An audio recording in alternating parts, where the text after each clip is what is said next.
Hello, Angela here again. I'm going to talk about cross tie safety with Dylan here, since he's about ready to be used for lessons. We thought this would be a good chance to just comment on some tips about how to keep both you and the horse safe while they are in the cross ties.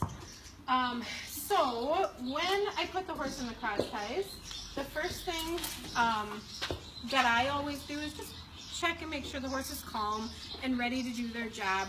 If a horse looks worried or frantic, I'm not going to put them in the cross ties because that's just asking for trouble. If that was the case, please check in with an instructor to see why the horse is acting that way, so that we can help you out. That's not normal, but I just wanted to bring it up. And the second thing I tell people is the cross ties have a safety release latch that is designed to be quickly released when you pull the little box down. Just so you know, if there ever was an emergency in the cross ties, these are not actually what releases. These have to be physically released with a person's hand, and if a horse is pulling in the cross ties, you cannot reach your hand up to release them.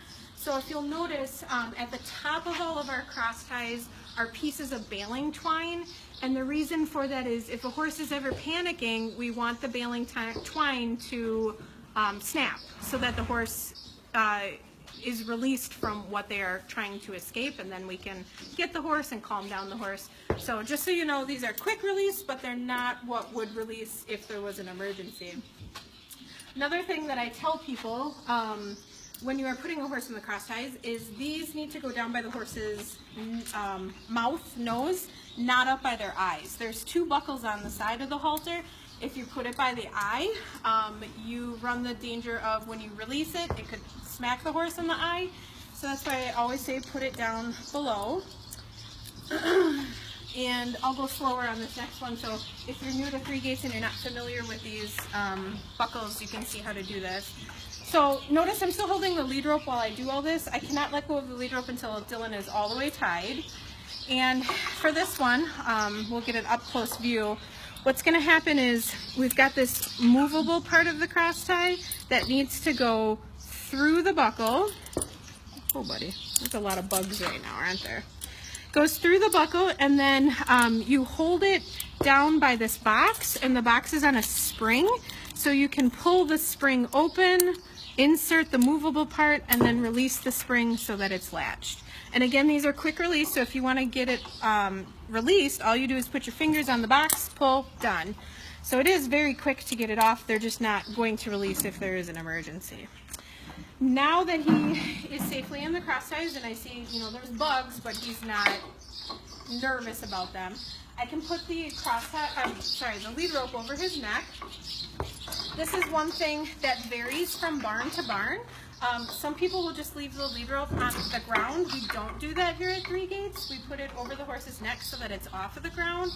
If it's a particularly long lead rope, I might even do a little bit of a loop there, just to make sure that he's not going to step on it at any point.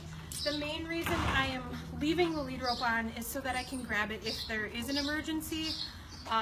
We have a horse named Izzy who is new to our program and new to cross ties. She was tied but not in cross ties, and she's still getting the hang of like not swinging her body all around.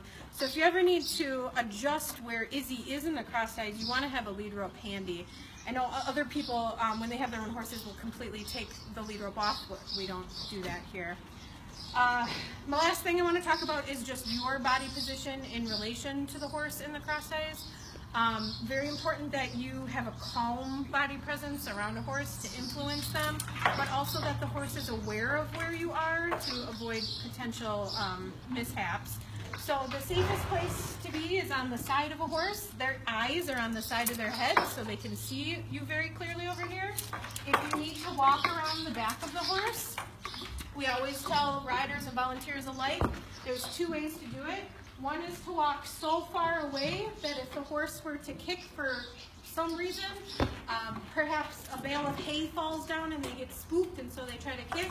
Well, I'm standing far enough away right now where Dylan could not physically reach me, so this is a safe way to get behind him. The other way that is safe to get behind him is to put a hand up on his rump and walk so close to him that he can feel every step that I take. That way he's aware of my presence back here, and he feels comfortable with me being back here because he knows where I am. I'm not going to surprise him. We have a couple of horses that you'd probably be better off going farther around or around the front with, just because they're not as comfortable with their hind end as Dylan is. Nora would be one of those horses that we typically just give her more space around the hind end and stay with her front end. So just keep that in mind. And if you are going around the front end, this should go without saying, but we've had it happen. Obviously, underneath the horse's belly is never a safe way to get to the other side. Sometimes people miss that it's also not safe to go underneath the horse's neck. There's just too many factors that can happen and create a disaster if you're going underneath the horse's neck. We ask that you please don't do that. Please go all the way under the cross tie to get to the other side. I like to tell people too that keep in mind we need to respect the horse's space. So you'll notice if I'm going to switch sides, I go under the cross tie, and I still leave about an arm's distance from the horse just to respect them. I'm not, bumping up against his face with my shoulder, just as a way to show him that I value his space and he should value mine.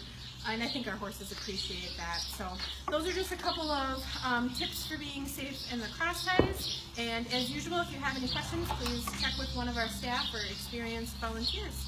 Thanks.